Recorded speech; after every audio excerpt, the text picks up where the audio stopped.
ऋषि पंचमी व्रत कथा। जय हो सत्यनारायण भगवान की, जय हो महादेव। सतयुग में विदर्भ नगरी में सेयनजित नामक राजा हुए। वह ऋषियों के समान थे। उन्हीं के राज में एक कृषक सुमित्र था। उसकी पत्नी जयश्री अत्यंत पवित्रता थी। एक समय वर्षा ऋतु में जब उसकी पत्नी खेती के कामों में लगी हुई थी तो वह राज्य स्वला हो गई।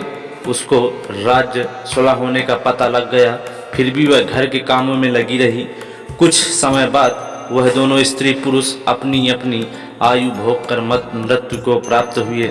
जयश्री तो कुतिया बनी और सुमित्र को राज्य स्वला स्त्री के संपर्क में आने के कारण बैल की योनि मिली, क्योंकि ऋतु दोष के अतिरिक्त इन दोनों का कोई अपराध नहीं था।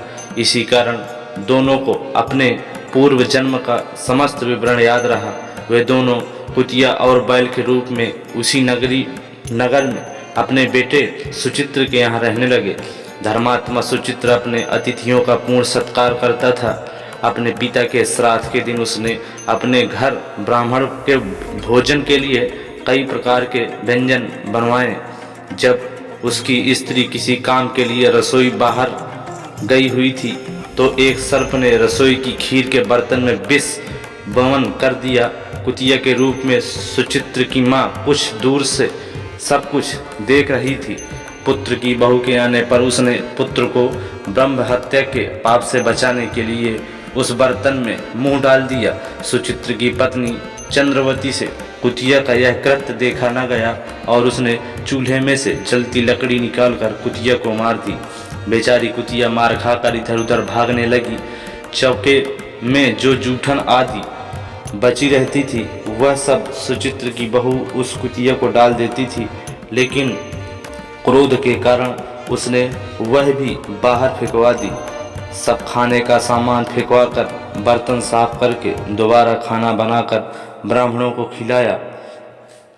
रात्रि के समय भूख से व्याकुल होकर वह कुतिया बैल के रूप में रह रहे अपने पूर्व पति के पास आकर बोली, हे स्वामी, आज तो मैं भूख से मरी जा रही हूँ। वैसे तो मेरा पुत्र मुझे हर रोज खाने को देता था, लेकिन आज मुझे कुछ नहीं मिला। सांप के विष वाले खीर के बर्तन को अनेक ब्रह्म हत्या के भय से छूकर उनके न खाने योग्य कर दिया था। इसी कारण उसकी बहू ने मुझे मारा और खाने को भी कुछ नहीं दिया है। तब वह बैल बोला, हे, तेरे पापों के कारण तो मैं भी इस योनि में आ पड़ा हूँ और आज बोझा ढोते ढोते मेरी कमर टूट गई है। आज मैं भी खेत में दिन भर हल में जुटा रहा। मेरे पुत्र ने आज मुझे भी भोजन नहीं दिया है और मुझे भी बहुत मारा है। मुझे इस प्रकार कष्ट देकर उसने इस श्राद्ध को निष्फल कर दिया है। अपने माता पिता की इन बातों को सुचित्र सुन रहा था। उसने उसी समय दोनों को भरपेट भोजन कराया और फिर उसने दुख से दुखी होकर वन की ओर चला गया। वन में जाकर ऋषियों ने पूछा कि मेरे माता पिता किन कर्मों के कारण नीची योनियों को प्राप्त हुए हैं और अब किस प्रकार से इनको छुटकारा मिल सकता है। तब सर्वात्मा ऋषि बोले, तुम इनकी मुक्ति के लिए पत्नी सहित ऋषि पंचमी को व्रत धारण करो तथा उसका फल अपने माता पिता को दो।